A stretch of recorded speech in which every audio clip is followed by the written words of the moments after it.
compañeros de acá, los compañeros de allá, los compañeros de allá. Partido Comunista de Cuba. Un hombre es y será indispensable. Lo único indispensable aquí, lo digo porque lo siento, es el pueblo. Si la revolución no tuviera el pueblo, estaría perdida. El pueblo es lo que importa y el pueblo lo tiene, la revolución.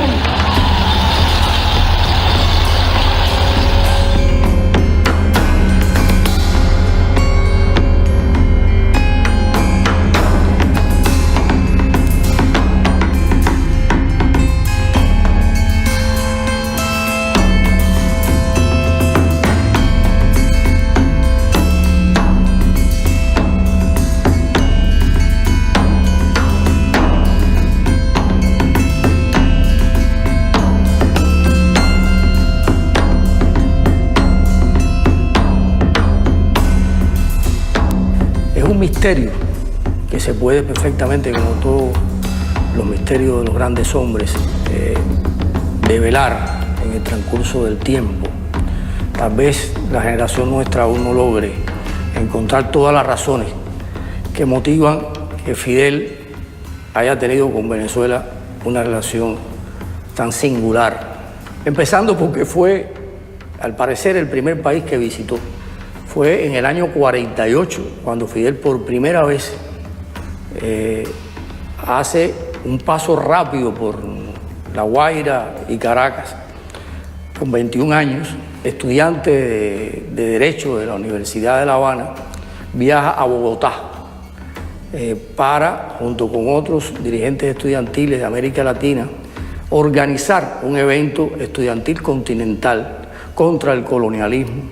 Fidel pasa por allí, por Caracas, y va al encuentro de los dirigentes estudiantiles de la UCB, sobre todo, para invitarlos a participar en este evento. Y tiene de esa manera su primer encuentro con algo que él soñaba, era conocer la raíz de Bolívar, conocer al pueblo bolivariano.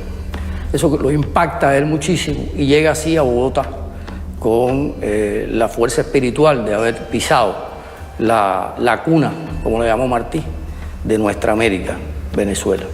Ese mundo de aquel estudiante es algo que a mí me llama mucho la atención.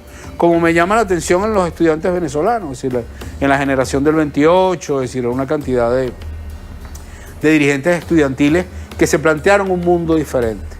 Probablemente todo es parte de una misma lucha que continúa con características distintas, ¿no? Cuba tenía una relación con los Estados Unidos incluso más severa de la que tenía Venezuela. Yo me imagino que el destino de Cuba iba a terminar pareciéndose un poco al de Puerto Rico. En Estados Unidos siempre hubo voces que plantearon que así debía ser, que debían anexionarse Cuba como parte de su territorio. Eso hace que Martí se convierta en un prócer que recoge el pensamiento de una América Latina que sí se había sacudido el yugo español en su momento, o sea, bajo la dirección de Bolívar, de Miranda, y de repente recoge todo eso, pero en Martí hay algo nuevo además. Hay una visión sobre cuál es el papel de las clases sociales, y Martí, entre otras muchas cosas, va a descubrir en Bolívar un pensamiento antiimperialista que para él es fundamental, y eso lo recoge Fidel.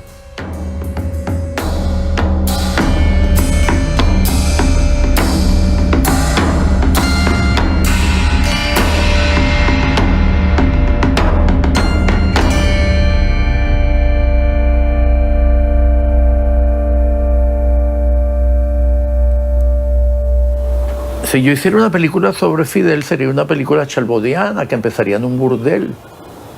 En este caso el burdel es el país, como lo fue en El pez que fuma.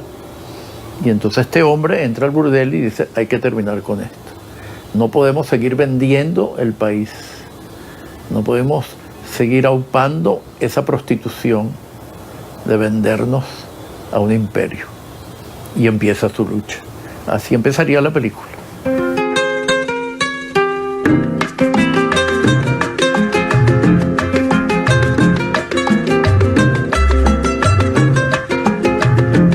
Aquí pensaban 100% con casas de apartamentos y echar al pueblo a sufrir y seguir de modo cruel contra el pueblo conspirando para seguirlo explotando, y en eso llegó Fidel. Y se acabó la diversión, llegó el comandante y mandó a parar. Y se acabó la diversión, llegó el comandante y mandó a parar.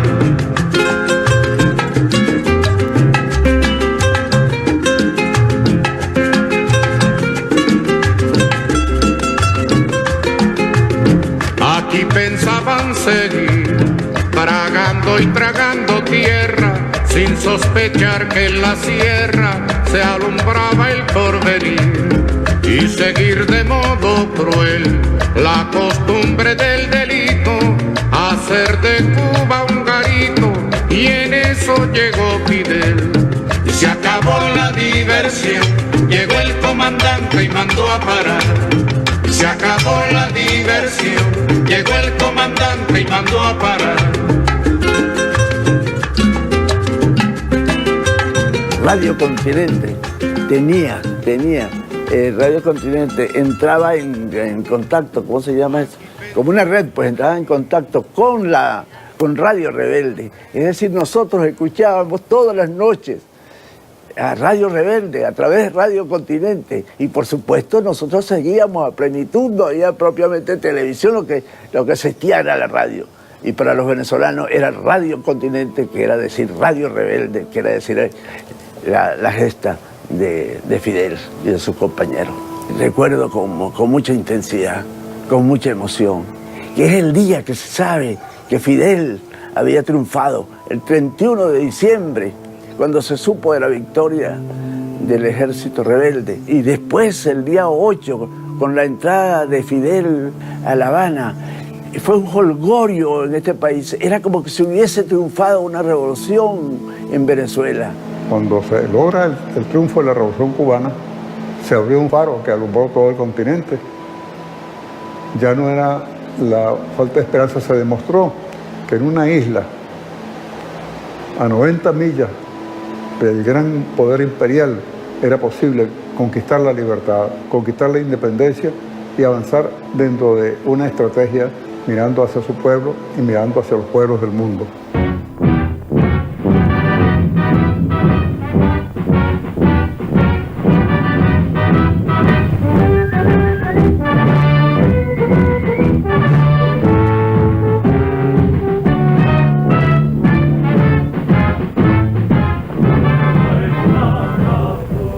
Fidel Castro viene a Venezuela como representante de un pueblo que supo conquistar su liberación con la ayuda espontánea y valiosa del pueblo que ahora lo recibe y aclama.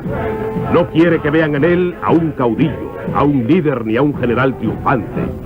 Sus palabras son claras y terminantes. Dice Fidel Castro: esta guerra la ha ganado el pueblo, y lo digo por si alguno cree que la ha ganado él. Yo me recuerdo, porque vivía allá en el barrio del cementerio, caminando desde allí hasta la Plaza Oliari para escuchar la palabra de Fidel Castro. Fue una tarde inolvidable. Todo el pueblo de Caracas concurrió a esa actividad, a ese festejo, a ese día de gloria, de agradecimiento del pueblo cubano al pueblo venezolano, del gobierno cubano al gobierno venezolano. Había una gran vehemencia, como era lógico, ¿verdad? Y entonces, bueno, y esa cosa nuestra, caribeña, tropical, sanguínea, eso estaba presente y volaba por encima de los bloques del silencio, y la gente asomada también en todos los balcones. Y entonces son escenas que se siembran en la mente de uno y uno no las olvida, pero lo más maravilloso es que también se siembran en la realidad histórica del país. Yo era una joven de 20 años y como todas y todos los y las comunistas que participamos en esa actividad, el llamado fue exactamente como él la formuló. Fidel nos dijo: la cordillera de los Andes será la sierra maestra de América Latina. Y eso para nosotros fue un mandato. Al entrar en Caracas, dice Fidel Castro, he sentido más emoción que en La Habana. En Cuba agradecían la liberación con manifestaciones, pero de Venezuela solo hemos recibido favores y nunca hemos prestado un servicio. Las palabras del héroe cubano reflejan hombría de bien y entereza de carácter. Más tarde, en la Plaza Bolívar, el vencedor de hoy rinde tributo y homenaje a Simón Bolívar, cuyos ideales panamericanos pasan en este momento estelar a ocupar un lugar en la historia de nuestros días. Venezuela en el año 58 tuvo un papel bastante importante en la liberación de Cuba, aunque yo no había nacido, por supuesto, pero siempre recordamos parte de nuestra historia. Un Bolívar para Cuba, un Bolívar para la Sierra, que fue una de las campañas creo que más importantes que se hicieron en el año 58 en Venezuela para dotar de armas y de solidaridad a nuestros compañeros cubanos del ejército rebelde. La entrega de armas que hicieron también bajo la conducción del almirante Larrazábal, que fue decisivo en la última etapa de la guerra, y fue también a aprender del pueblo venezolano, fue también a captar lo que pasaba en Venezuela. Betancourt, cuando Fidel lo menciona en la Plaza del Silencio, la gente empieza a abuchearlo. Y Fidel se siente incómodo, como es lógico, había sido seleccionado presidente. Y trata de salvar aquella situación de forma muy respetuosa, con mucho cuidado. Don Rómulo Betancourt, presidente electo de los Estados Unidos de Venezuela, recibe en su residencia al héroe continental, donde ambos celebran una conferencia privada. De esta conferencia entre dos hombres clave de América habrán de surgir seguramente directrices coordinadas de acción conjunta entre los dos pueblos, sobre los cuales descansa la esperanza de la América Latina. Y entonces, de todos modos, Betancourt, que al principio no tenía decidido recibirlo, fue tanta la popularidad que se vio alrededor del comandante victorioso, que él lo recibe en su casa y conversan un rato. De repente, la esposa de Betancourt sale al jardín donde estaban conversando y le dice, Rómulo, te llaman de Estados Unidos, una llamada del Departamento de Estado. Y salió unos minutos. Fidel se acerca a nuestro embajador, a Pividal, y le dice, yo me voy, yo me voy. Esto tenía que terminar ya porque de aquí no vamos a sacar nada. Este hombre no tiene nada que ver con la Revolución Cubana ni con el futuro del pueblo venezolano.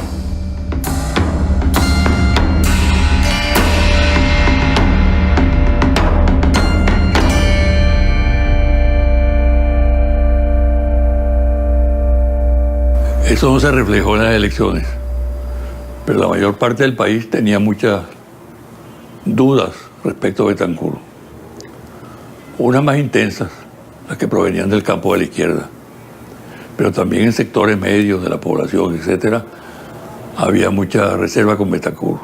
Pero a la hora de una elección se impuso la maquinaria electoral de Acción Democrática, que era mejor que la demás. Pero Betancourt ya había tomado una posición en la región muy clara. Él vino con la intención de ser la respuesta del sistema a lo que implicaba en ese momento la Revolución Cubana. Y por eso la visita de Fidel fue incómoda para él. Esa socialdemocracia que va a gobernar en Venezuela, que al comienzo de nuestro periodo democrático se atrevía incluso a invitar a Fidel Castro como un amigo. Con ese amigo rompen inmediatamente, es decir, toman posiciones distintas en la Guerra Fría. Pero en el caso nuestro nos encontramos que esa Acción Democrática que empieza a gobernar aquí en Venezuela en los 60 ya no es la de los años 40, ya no es la Acción Democrática de Juan Bimba, ya no es un proyecto abierta y honestamente socialdemócrata, sino que es un gobierno definitivamente entregado a los intereses norteamericanos, a los intereses de la burguesía nacional aliada a ese imperialismo norteamericano.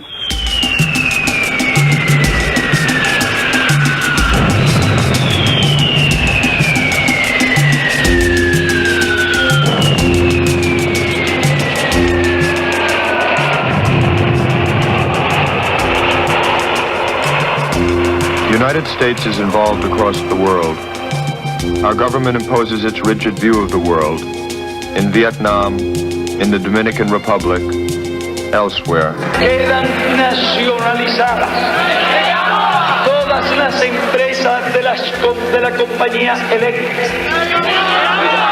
todas las empresas de la compañía de teléfono, todos los bienes, por supuesto, y empresas de la Texaco y de la ESO, la Sinclair, y además los 36 centrales azucareros que tenían.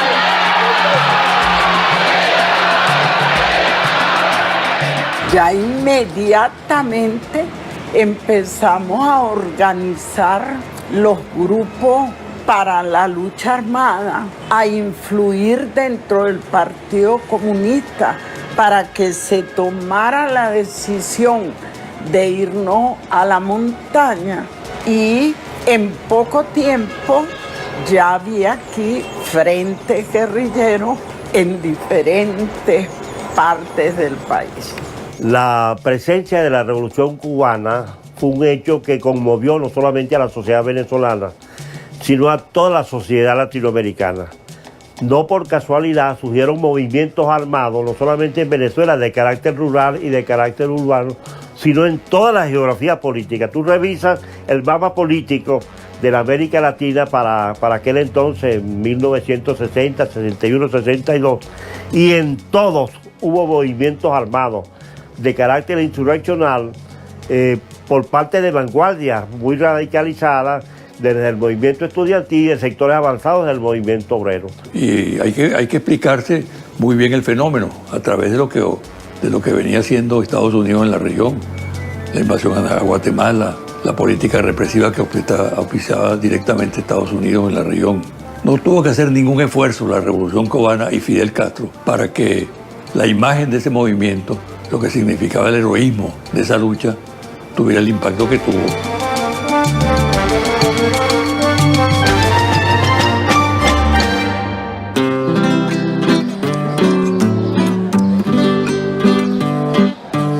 Oye, tú que dices que tu patria no es tan linda. Oye, yo te invito, que lo tuyo no es tan bello.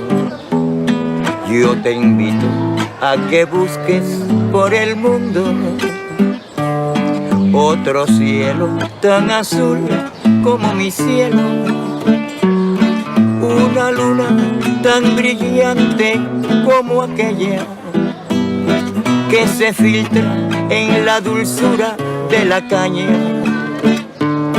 un Fidel que vibra en la montaña, un rubí, 5 franjas y una estrella, un Fidel que vibra en la montaña, un rubí, 5 franjas y una estrella.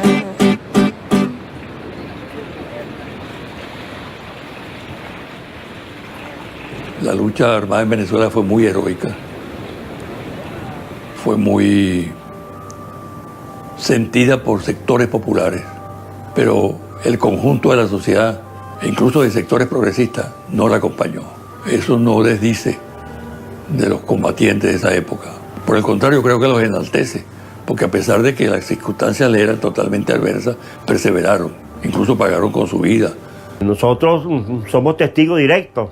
Uno, porque yo estuve 25 años buscado en este país y estuve en el proceso de lucha armada todo el tiempo, en la lucha urbana y en la lucha rural. Y un hermano mío, Víctor Ramón Soto Rojas, lo desaparecieron. Hubo muchísimos casos. Bueno, el caso de Fabricio Ojeda, pues, que los detienen, los llevan ahí al CIFA y allí aparece supuestamente ahorcado con una corbata, pues.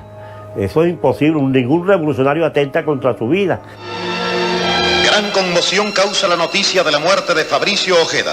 El periodista y exparlamentario puso fin a su vida ahorcándose en la sede del Servicio de Información de las Fuerzas Armadas, donde se encontraba detenido por actividades guerrilleras. Ahora, en todo caso, los que mueran, morirán como los de Cuba, los de Playa Girón, morirán por su única, verdadera, irrenunciable independencia.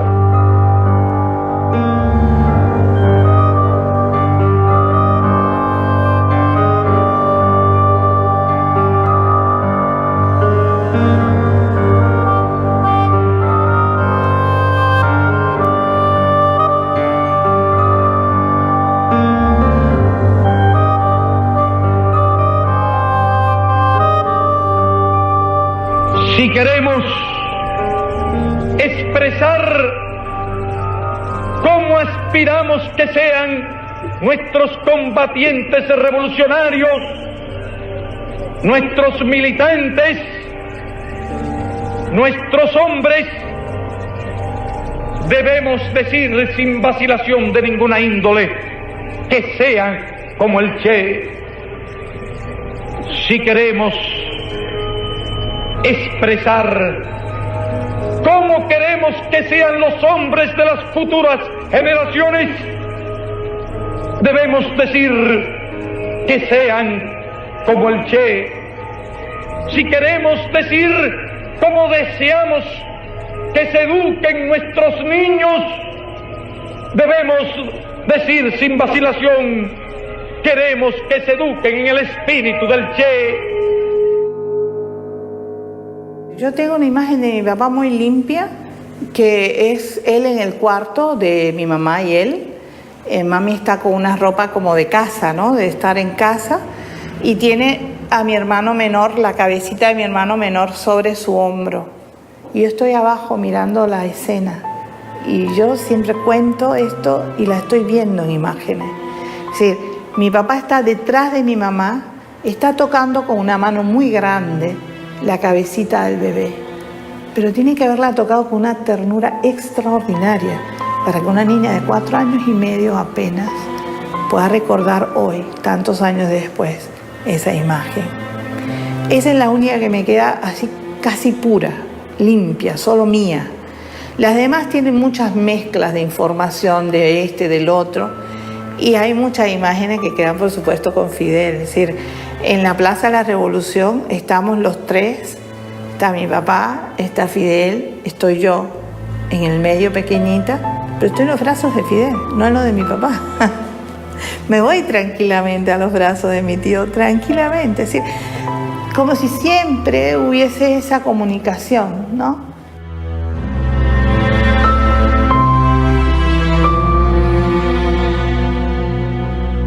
Yo conocí a Fidel muy chiquitita, no personalmente, pero sí ya estaba metido en nuestra vida. Mi hermano había viajado a Cuba, sí trajo un montón de libros de Cuba, enamorado de la Revolución Cubana. Y yo me metí en la biblioteca de mi hermano y encontré a Cuba y encontré a Fidel en esa biblioteca, pero yo tendría 4 o 5 años. Pero recuerdo las primeras imágenes que vi de la Revolución Cubana, y una de ellas es Fidel frente a un grupo de niños pioneros en una escuela y él allí hablándole. Y a mí eso me impactó muchísimo, muchísimo. No podía entender esa imagen. El primer ministro, naturalmente, no dispone de mucho tiempo, pero de vez en cuando no está mal tratar algunos asuntos de gobierno en el círculo familiar.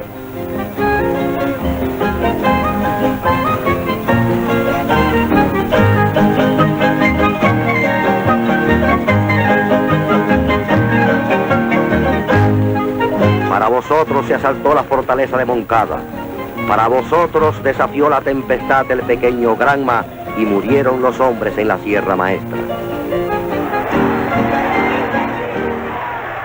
Sentí que ahí había un padre de todos y lo recuerdo y me conmueve mucho porque Venezuela, nuestra patria, todos, veníamos de la orfandad más profunda, pero había algo en lo que significaba ese hombre frente a todos esos niños.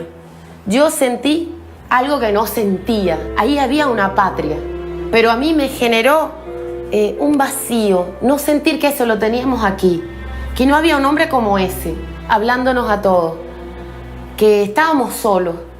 El día que se sabe ya la noticia de la muerte de mi papá, por ejemplo, Fidel manda a buscar a mi hermana mayor, a Hildita, y a mí. Nos manda a buscar porque él quiere darnos la noticia. Lo que pasa es que mi mamá no se lo permite. Mi mamá quiere hablar ella personalmente conmigo. Pero de todas maneras, tío Fidel nos manda a buscar la noche anterior y él empieza a hablar conmigo y con Hildita, explicándonos que mi papá le había hecho llegar una carta. Eso era una fantasía que Fidel estaba creando para podernos preparar para la noticia que nos esperaba, ¿no? Entonces, él dice que mi papá le había escrito una carta donde decía que si él caía en combate, nosotros no deberíamos llorar nunca por él, porque mi papá era un hombre que había muerto entonces como quería morir. Cuando los hombres mueren así, no se debe llorar por ellos. Fidel está hablando conmigo como siempre lo hacía, como si yo fuera una adulta. Yo me acuerdo que me enganchaba en el cinto del tío, del pantalón, es decir, donde llevaba la pistola, me enganchaba en ese cinto y yo volaba. Él caminaba y yo volaba. Así que ella estaba acostumbrado a hablar conmigo, a decirme las cosas tal y como eran, ¿no? Y me dijo, si ustedes reciben la noticia que su papá ha caído en combate, ustedes denme su palabra de pionera que no van a llorar. Y yo no era pionera todavía, porque en esa época se hacían los pioneros cuando uno tenía 7 años. Así que yo le dije, ay tío, pero yo no soy pionera. Me dice, bueno, entonces dame tu palabra revolucionaria. Ah, eso sí. Y enseguida le dije, sí, doy mi palabra revolucionaria. Y cuando yo llegué, mi mamá estaba llorando muchísimo, estaba desconsolada con la noticia de la muerte de mi papá, pero yo no lo sabía todavía. Así que mami se sienta conmigo. Yo no recuerdo en ningún momento que ella me haya dado la noticia directamente, sino que me lee la carta de despedida de mi papá. Y yo me doy cuenta, por supuesto, que ya yo no tenía papá. Y empieza como a salirse una lágrima, ¿no? Porque ella está llorando, es una carta muy bonita.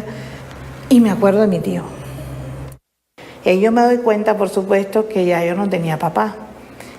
Y empieza como a salirse una lágrima, ¿no? Porque ella está llorando, es una carta muy bonita. Y me acuerdo de mi tío. Y me incorporé en la cama y le dijo, mamá, mi papá murió como él quería morir. No podemos llorar por él. Ella no sabía que Fidel me lo había dicho el día anterior y que yo simplemente estaba repitiendo lo que había interiorizado de mi tío.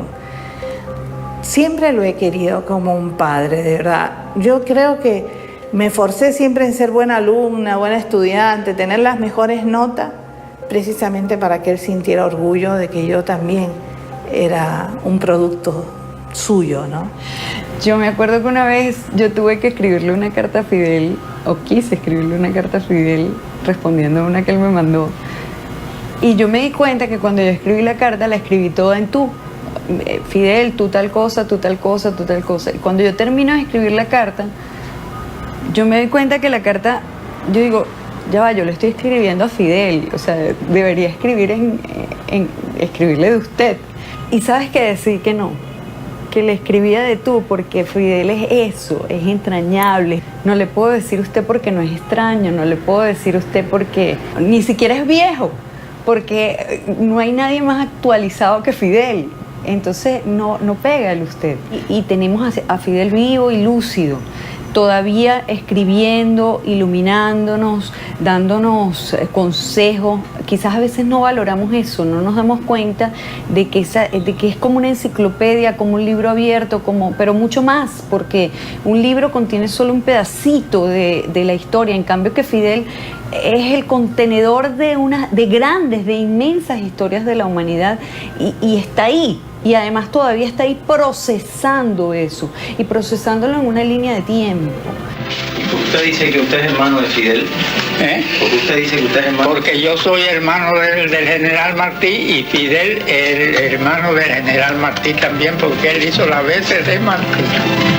Socialista, comunista,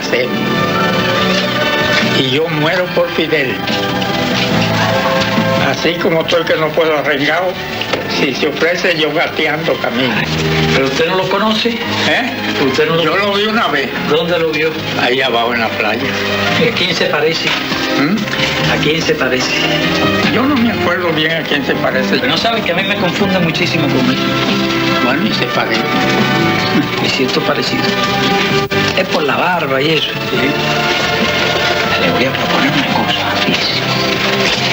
Que lo lleven allá por mi mía, que le traigan un oculista, o que traigan un oculista aquí para que le ponga el espejuelo, para que conozca a los amigos. ¿Se da cuenta? Sí, sí.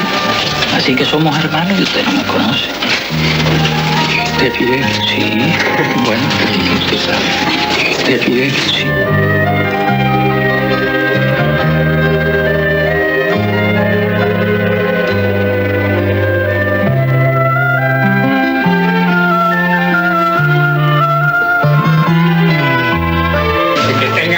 Felicidad y mucha prosperidad y mucha vida que dure lo menos 300 años.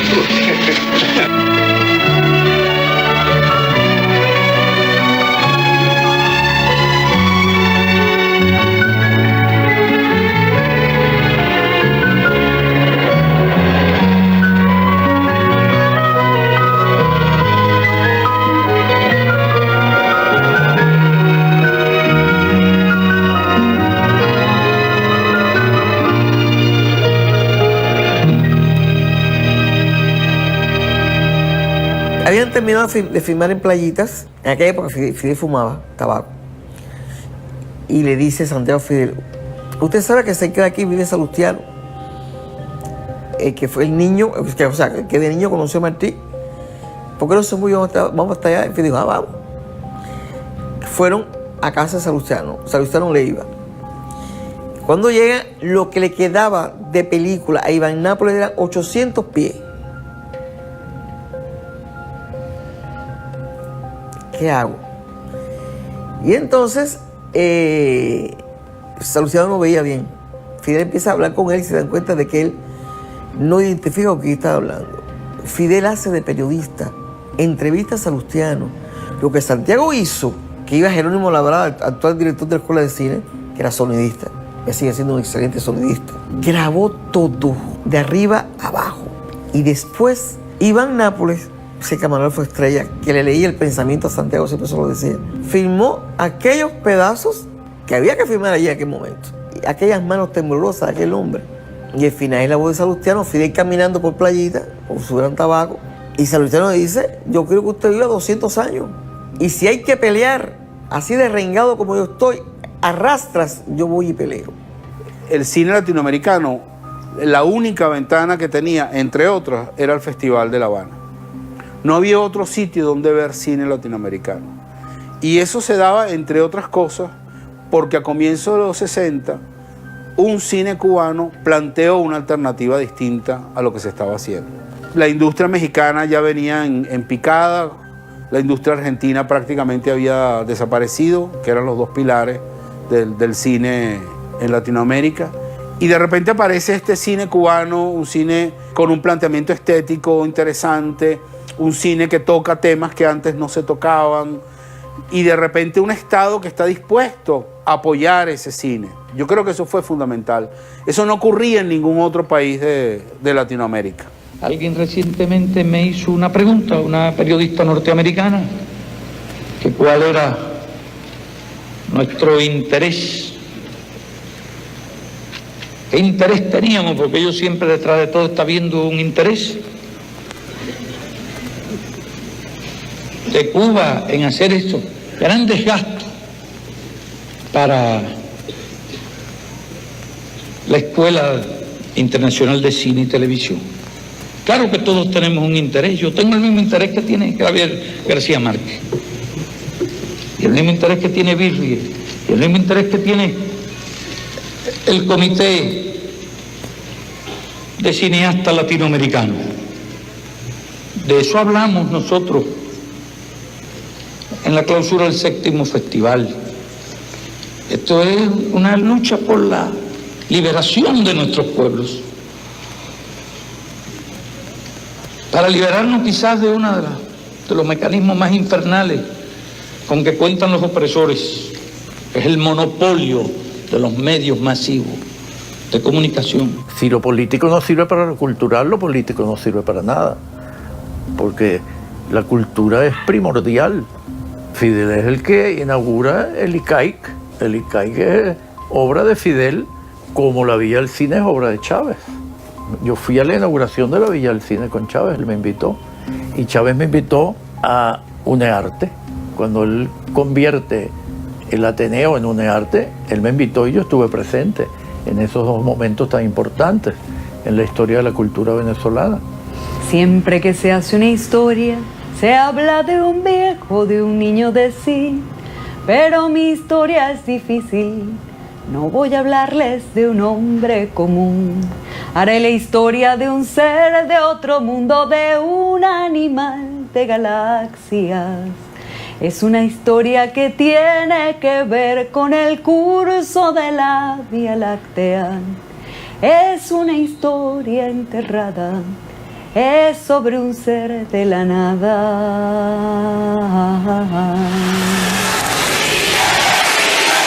Hombre modesto, muy modesto, verdaderamente modesto, considera de que no es acreedor a ninguna de las atenciones recibidas y que en todo caso él espera ganársela con su conducta en el futuro.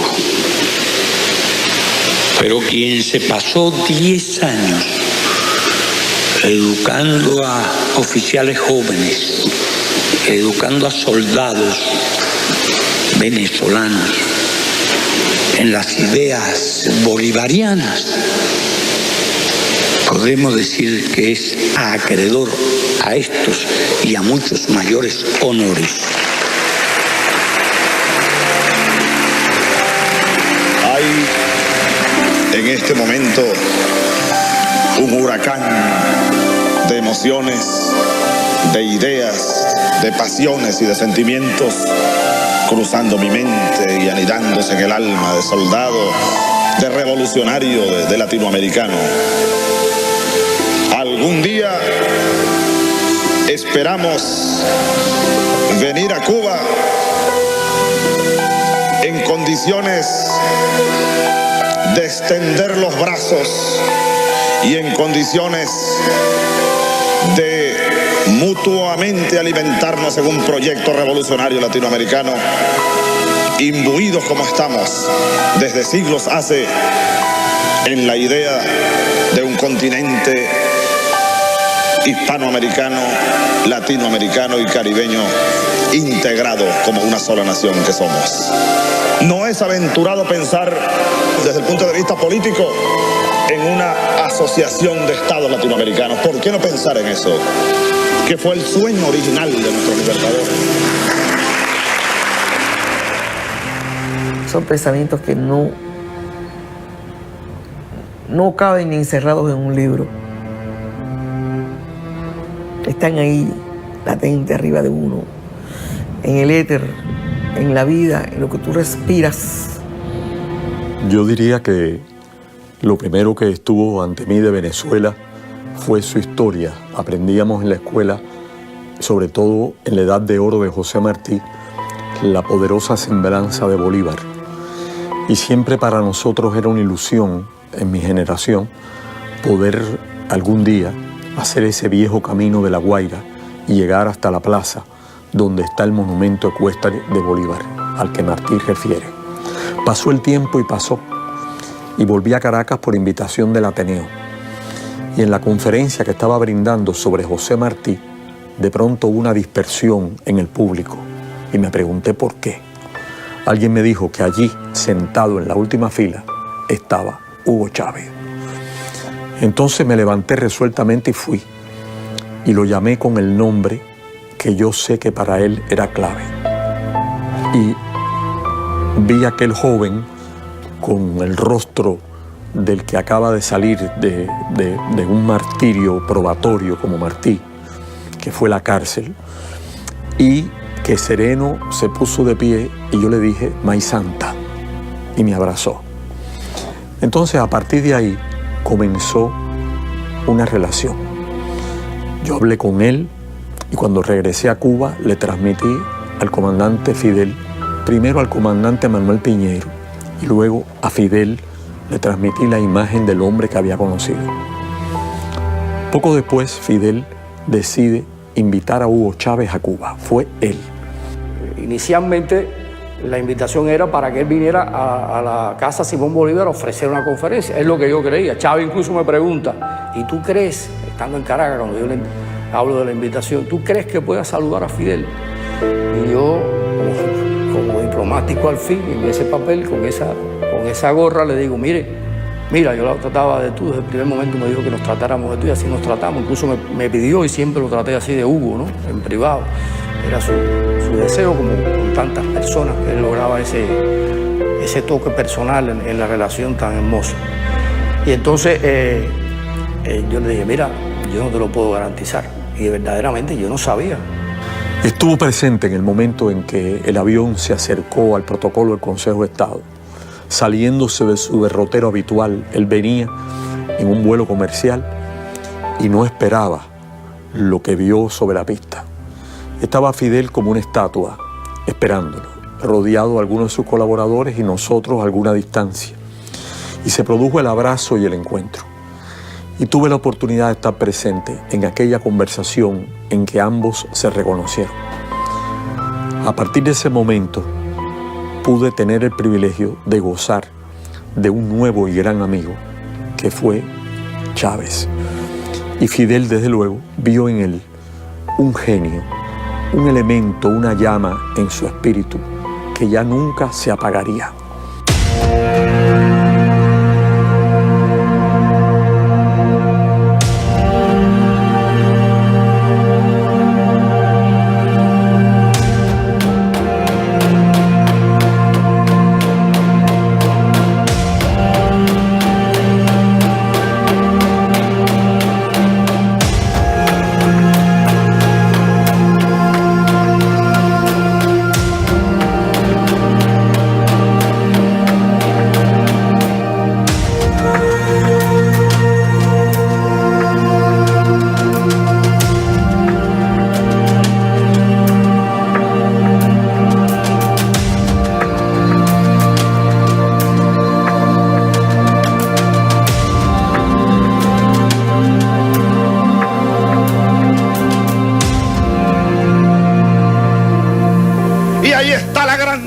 De los hombres, como algún poeta lo dijo o algún escritor lo escribió. Los hombres, los verdaderos hombres, los verdaderos luchadores, no son los que luchan un día, no son los que luchan un año, son los que luchan toda la vida. Esos son los indispensables, hechos como la roca de Angostura, a prueba de siglos, a prueba de huracanes, a prueba de tempestades, a prueba de balas incluso. Aquí está uno de esos hombres, Fidel Castro.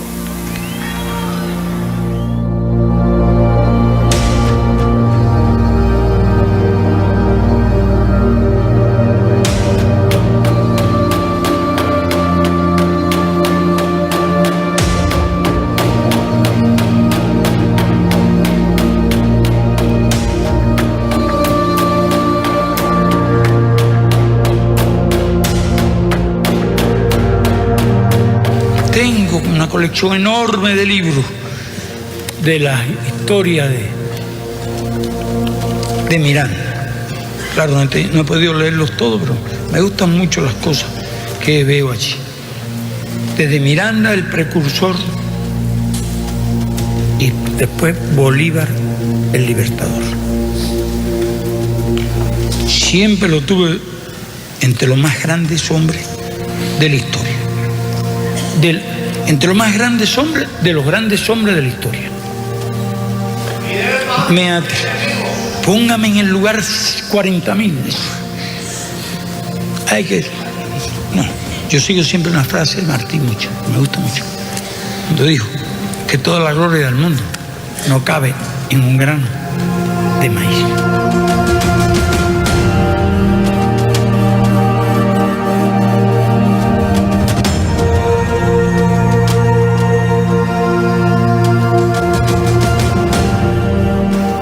Aquí están, en esta tierra por la que sentimos tanto respeto, cariño, No es de cuando vine hace 40 años, lo dije. Porque en ningún lugar me recibieron mejor de lo que me recibieron aquí.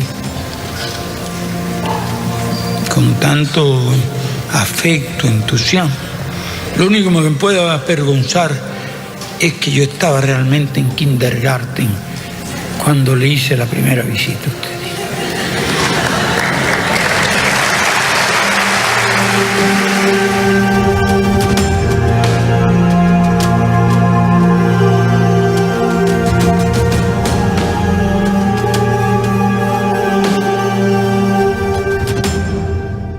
Parecían padre e hijo cuando estaban juntos, parecían dos muchachos echando broma entre ellos. Muchos intentaron incluso acercarse a ese nivel de confianza y el propio Fidel lo frenaba.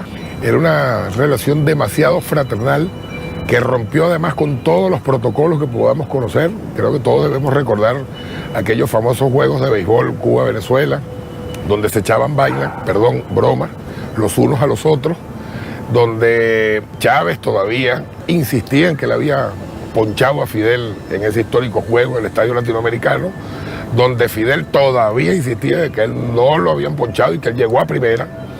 En fin, cosas que incomoda a esa diplomacia de salón. Fidel Chávez fue una sintonía espontánea, automática, y Fidel veía en él probablemente una esperanza de que volviera un nuevo movimiento progresista, ¿no? Veía en Chávez esto y en efecto Chávez lo logró.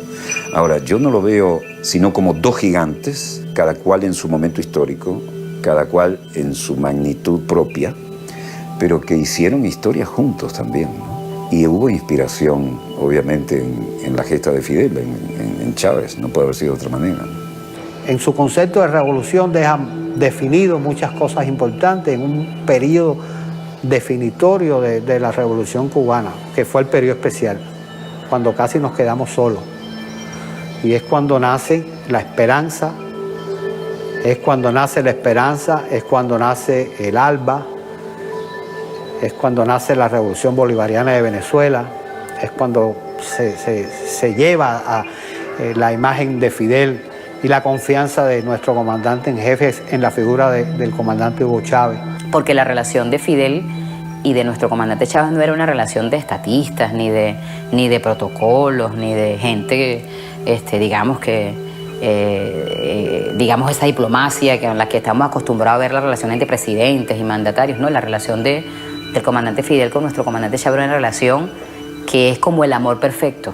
Y el amor perfecto conjuga el amor de padre, en este caso, por ser Fidel mayor, ¿verdad?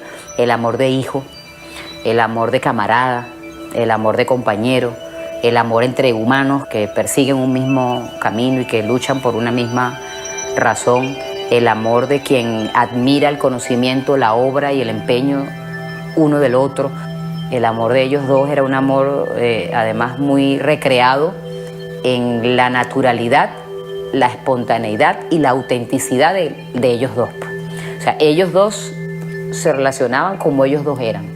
¿No tendrá un poco de azufre el petróleo tuyo? Sí tiene. Sí tiene, Ali, ¿verdad? Se lo sacamos. Oye, a lo mejor lo desertifican. Bueno, mira. Mira qué lío estás tú metido. ¿Yo? Tú eres el que estás en un lío, yo no. Tengo nada que ver con eso. Bueno, fíjate, Fidel, la hora que es 4:30. Sí, pero no me eché la culpa a mí. Pero si es que es corto el reloj, apenas tenemos 5 horas y media. Apenas 5 horas y media. La amistad fue tan profunda, tan grande, que Fidel en su momento exclamó: el amigo mayor o el más grande que ha tenido Cuba. Porque en esa amistad no hubo interés, en esa amistad no hubo sombra, no hubo discrepancia. 2 veces en mi vida he visto al comandante emocionado con el brillo de una lágrima en sus ojos, y fue el día en que supo esa noticia. Estaba yo en la reunión invitado del Consejo de Ministros cuando el golpe de Estado, y recuerdo a él hablando por teléfono con Hugo. No escuchamos la conversación, él la repitió después en la reunión: no sacrifiques a los hombres que te han sido fieles, esta es también tu patria. Yo estaba presente en el despacho del presidente Chávez cuando recibió la llamada de Fidel Castro y le dijo que no se inmolara. Inmediatamente Chávez lo comentó conmigo y con otros compañeros que estábamos allí. Y creo que fue determinante, porque entonces Chávez tomó la decisión más audaz y valiente que podía tomar, que fue la de entregarse. Porque la entrega de Chávez a los conjurados significó la derrota del golpe, porque introdujo la contradicción inmediatamente en los militares traidores.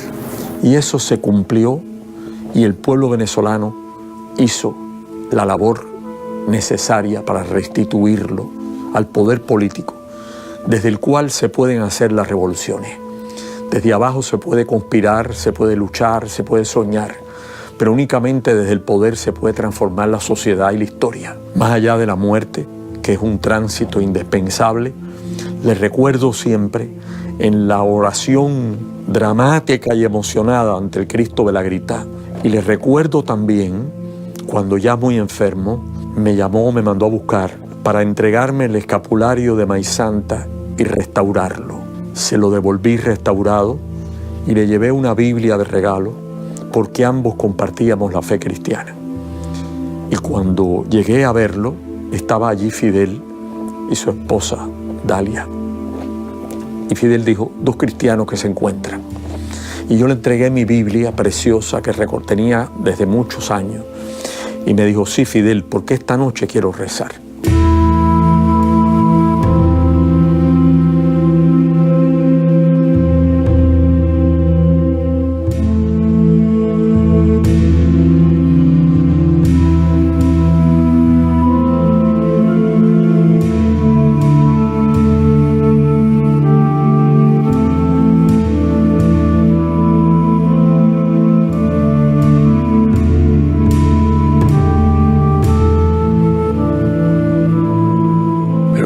Muy fluida, muy humana. Y eso indudablemente creó un gran afecto en Chávez y un gran afecto en Fidel. Y a la hora en que desaparece Hugo Chávez, deja un vacío muy grande en el sentimiento de Fidel Castro, que no se han inhibido en reconocerlo cuando es necesario. ¿Cómo se vive después de la muerte? Bueno, una manera es en tus hijos, es verdad. Y otra manera, por ejemplo, cómo el pueblo cubano hablaba de una carga al machete de Antonio Maceo. Antonio Maceo, el titán de bronce, seguía viviendo en nuestro pueblo y sigue viviendo en nuestro pueblo por esa fuerza, por esa energía que impulsa a seguir adelante. Esos son los hombres que nunca mueren. Martí siempre lo dijo, cuando se hace bien la obra de la vida, la muerte no es verdad, no es verdadera. Eso sucede con los grandes pensadores. Chávez lo es, Fidel lo es. Esos pensamientos se unen y a pesar de las distancias, tú vas y en el fondo es lo mismo. Con otras palabras, lo que dicen cada uno. Lo que querían el bienestar de sus pueblos, la independencia de sus países, el respeto para sus países y para los seres humanos que viven en sus países. La muerte no es verdad cuando se cumple bien la obra de la vida. Fidel va a cumplir 90 años. Era impredecible. Es como en esa canción de la Nicaragua revolucionaria, cuando se habla de Carlos Fonseca y se habla del Ayacán vencedor de la muerte. Fidel venció a la muerte y ha dado un testimonio de vida importante y fecundo. Ha sido un creador. Ha sido un conductor. Nunca mandó a nadie a hacer lo que él no hiciera. Nunca dio un ejemplo que no fuera el de estar en primera línea. Fidel está ahí, sentado en la roca de pensar, como un filósofo de la antigüedad, con su mente clara y lúcida, y un legado teórico y práctico que ha permitido que 60 años después del desembarco del Granma, la revolución que con un puñado de hombres él encabezó cuando se reunió con Raúl en Cinco Palmas, en Oriente, cuando su tropa había sido diezmada y cuando eran unos pocos hombres y unos pocos fusiles, y dijo en un rapto de lucidez que Raúl describe en aquel momento como un acto de locura: hemos ganado la guerra. Fidel es infinito y es universal. Y yo creo que ponerle edad es también como una osadía. Pues yo creo que Fidel es eso, pues una energía, una fuerza que está allí, que no tiene edad, ni temporalidad, ni espacio. Él nació en Cuba, pero él es de la humanidad. Tiene 90 años, pero bueno, va a tener millones de años. Va a tener los años que dure la lucha. Va a tener los años que dure los sueños. Va a tener los años que dure el deseo y la emoción de las juventudes de cambiar por su propia rebeldía. Le damos la bienvenida al hermano, le damos la bienvenida al amigo, le damos la bienvenida al soldado revolucionario que ha sido ejemplo de dignidad para todo este continente, para todo este cielo, para toda esta tierra, para todas estas aguas. Con todo nuestro corazón, hermanos como estamos, unidos por las glorias de Bolívar y por las glorias de Martí. Con mi abrazo, te doy el abrazo de bienvenida de todos y todas los venezolanos y las venezolanas. Bienvenido, hermano, una vez más y para siempre a este corazón y a esta tierra.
¡Váyanse al carajo, yanquis de mierda!